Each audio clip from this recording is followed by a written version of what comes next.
చెప్పినట్టే ఒక డేట్ పెట్టినా వాళ్ళు వచ్చిన తర్వాత నేను ఆ రోజు లేను, లేకపోతే వాళ్ళకి ఫోన్లో మాట్లాడి చెప్పిన మీరు డేట్ పెట్టండి, నవంబర్ 9th రోజు నేను ఉంటా ఇంటి దగ్గర, మీరు రాండి, మీ అప్లికేషన్లు తీసుకొని రాండి అని నేను చెప్పిన. నేను రాండి అని చెప్పిన తర్వాత వచ్చిర్రు. వచ్చిన తర్వాత ఇలా ఆడికి వచ్చిన తర్వాత అన్న మేము అంబేద్కర్కి దండేస్తాం, దండేసి మేము ఆడ నిరసన తెలుపదలుచుకున్నాం, మీరు వస్తారా రారా అని నన్ను అడిగినారు. ఒక బాధ్యత కలిగే ఎమ్మెల్యేగా ఇలా హుజురాబాద్ నియోజకవర్గ ప్రజల సమస్యలు వచ్చినప్పుడు నేను రోడెక్కపోతే ఎట్లా? వాళ్ళు వచ్చి అడిగినప్పుడు ఎస్ నేను రోడెక్కిన, పోయినా, ఆడి దగ్గరికి పోయినా, ఆడ ధర్నా చేసే క్రమంలో ఇలా ఎఫ్ఐఆర్ కేసులు బుక్ చేస్తారండి. ఇటు చూడండి, మహిళలని చూడకుండా దళితుల మీద దళిత బంధు ఇవ్వండి, మా డబ్బులు కేసీఆర్ గారు ఇచ్చిన డబ్బులు మా అకౌంట్లో ఉన్నాయి, అవి విడుదల చేయండి, మా డబ్బులు మావి విడుదల చేయండి అంటే ఇలా కేసులు బుక్ చేస్తూ ఉన్నారు.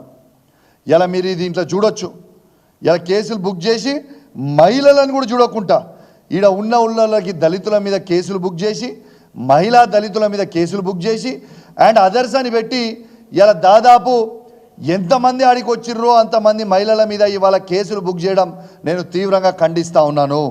ఒకటే ధర్నా మీద 2 ఎఫ్ఐఆర్లు పెడతారు, ఒకటే ధర్నా 2 ఎఫ్ఐఆర్ కాపీలు చేస్తారు.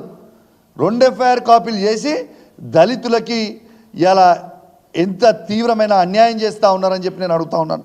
ఇలా దళిత మహిళల మీద మీరు కేసులు ఎట్లా పెడతారు? ఇలా దళితుల మీద కేసులు ఎట్లా పెడతారు? వాళ్ళు చేసిన తప్పే ఏంటిది? ఇలా మా దళితుల మీద మీరు కేసులు ఎట్లా పెడతారు? మా మీద పెడతారా, పెట్టుకోండి, మాకేం అభ్యంతరం లేదు. మా పేద దళిత కుటుంబాల మీద వాళ్ళ మీద కేసులు ఎట్లా పెడతారు? మా పేద దళిత మహిళల మీద కేసులు ఎట్లా పెడతారు? మీరు జవాబు చెప్పాల్సిన అవసరం ఉన్నది రేవంత్ రెడ్డి గారు. జిల్లా మంత్రులు, రేవంత్ రెడ్డి గారు అందరు కూడా దీని మీద జవాబు చెప్పాల్సిన అవసరం ఉన్నది. రేవంత్ రెడ్డి గారు చెప్పాల్సిన అవసరం ఉంది, పొన్నం ప్రభాకర్ గారు చెప్పాల్సిన అవసరం ఉంది, శ్రీధర్ బాబు గారు చెప్పాల్సిన అవసరం ఉన్నది. ఇలా మీరు మా పేద దళితుల మీద కేసులు ఎట్టబెట్టించారని నేను అడుగుతా ఉన్నాను. ఇలా దళిత బంధు ఇవ్వండి అని అడగడమేనా ఆ పేద దళితులు చేసిన తప్పు అని నేను అడుగుతా ఉన్నాను. ఇలా మీకు డైరెక్ట్గా ఎవరు రోడ్లు ఎక్కలేదే?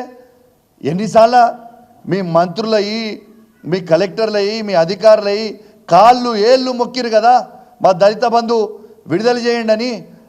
కాళ్ళు ఏళ్ళు మొక్కిన తర్వాతనే కదా మీరు స్పందించకపోతే సంవత్సరం వరకు వేచి చూసిన తర్వాతనే కదా రోడెక్కింది. మరి రోడెక్కితే మీరు కేసులు పెడితే, మీరు కేసులు పెట్టి వాళ్ళని ఇబ్బంది పెట్టాలనుకుంటే మీరేం భయపట్టిస్తుర్రా?